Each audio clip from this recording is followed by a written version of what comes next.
sekali ya pernah. sama Pak SBY segala macam. Nah setelah pertemuan itu udah pernah ketemu lagi atau gimana? Belum, hanya sekali. Kenapa? Karena Pak Menhan Kampanga Pak Wiranto tidak dipecat. Kalau dipecat saya akan ke Pak Muldoko. Dan Pak Muldoko adalah tentara. Tentara itu esprit de corps-nya kuat. Untuk apa saya ke Pak Muldoko? Untuk apa saya datang lagi ke Pak Presiden?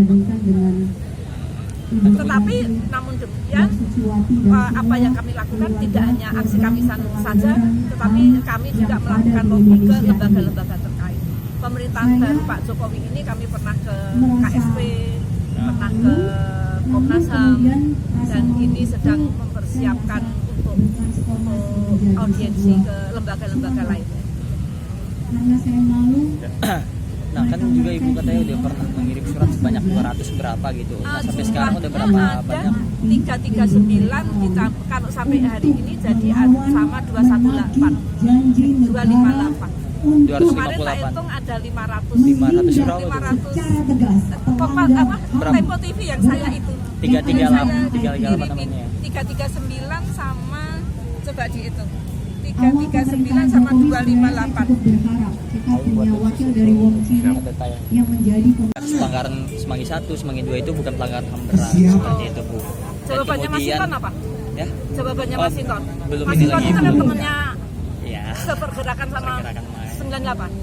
Belum lagi info dari pokoknya intinya dari pernyataan Jaksa Agung itu dan kemudian hasil penyelidikan dari Komnas HAM masih kurang alat bukti dan lain-lain. Masalah alat bukti yang menghilangkan siapa? Alat bukti itu korban tidak boleh minta. Visum saja pada saat kami ke mana? Ke Pemdam Jaya mau minta fotokopi visumnya Pak Hendarji Suparji, Komandan Pemdam Jaya pada saat itu, dia mengatakan visum belum boleh dibagikan, akan diberikan kepada korban kalau sudah dipergunakan untuk kepentingan pengadilan. Dan ternyata aturannya kalau sudah 5 tahun visum itu sudah dihanguskan ya. Nah, kemudian kalau dari Bu Sumarti sendiri melihat pernyataan dari Jaksa Agung ini merasa kecewa atau gimana nih perasaan? Kalau saya nggak kecewa. Gimana? Kenapa Bu alasannya? Loh, Indonesia, karena ini kan bertepatan dengan 13 tahun kamisan juga. Undang-undang dasar itu udah diamandemen berapa kali? Pasal 1 ayat 3 masih tetap Indonesia adalah negara hukum.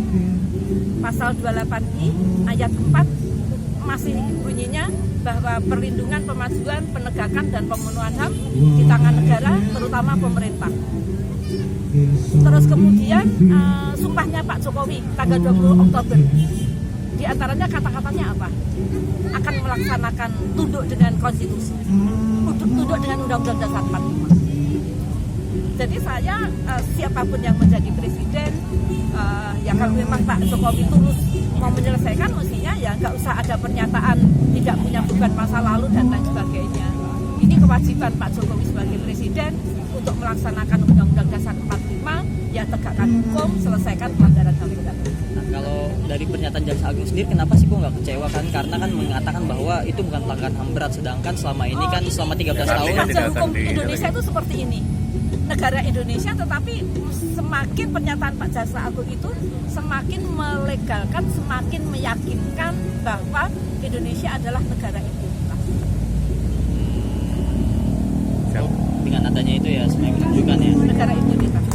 Tidak hanya Pak Jokowi saja, semua penguasa yang berkewajiban untuk menyelesaikan kasus pelanggaran HAM berat, kalau memang dia mempunyai hati yang tulus menyelesaikan kasus-kasus pelanggaran HAM berat, karena kasus-kasus pelanggaran HAM berat itu dinilai sebagai beban politik bangsa, ya mestinya presiden atas nama penguasa memerintahkan kepada Jaksa Agung agar menindaklanjuti berkas penyelidikan Komnas HAM.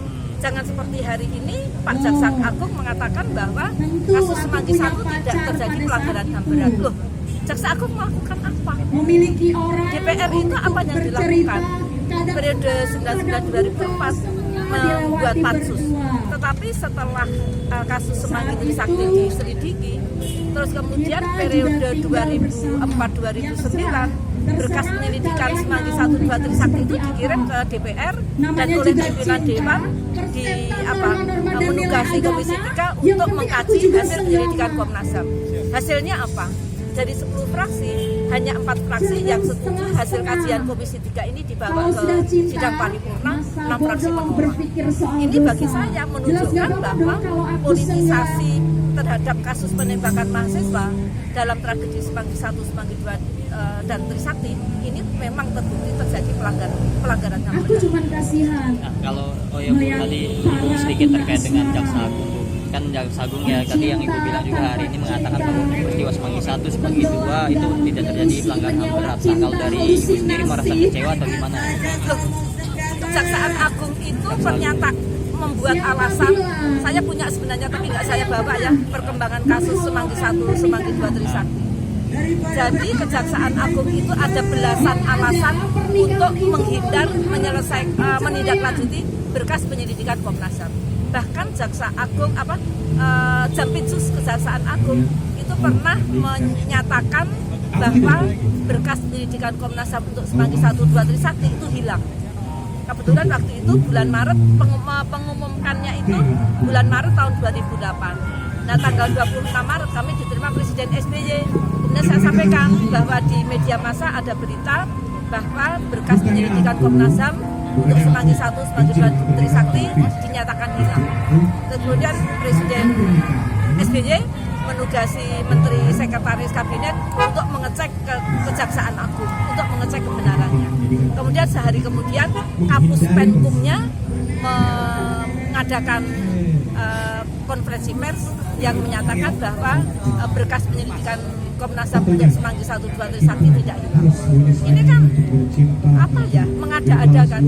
Sementara kami minta Komnas HAM untuk mempublikasikan hasil penyelidikan Komnas HAM karena dengan berbagai alasan ditolak Kejaksaan Agung, tetapi Komnas HAM tidak mau, keberatan karena berkas penyelidikan Komnas HAM itu sifatnya rahasia negara. Belum lagi yang alasan katanya terkena asas non bis in idem. Waktu zamannya Pak Jaksa Agung Basrip Arif, dia mengatakan kalau ibu kepengen maunya penyelesaian Semanggi 1, 2 Trisakti itu diselesaikan melalui pengadilan HAM ad hoc, ibu harus memperjuangkan agar Presiden mengeluarkan perpu. Tetapi ya aneh aja kalau menurut saya. Sementara di Undang-Undang Nomor 26 Tahun 2000 tentang Pengadilan dan mekanisme penyelesaian kasus itu sudah jelas.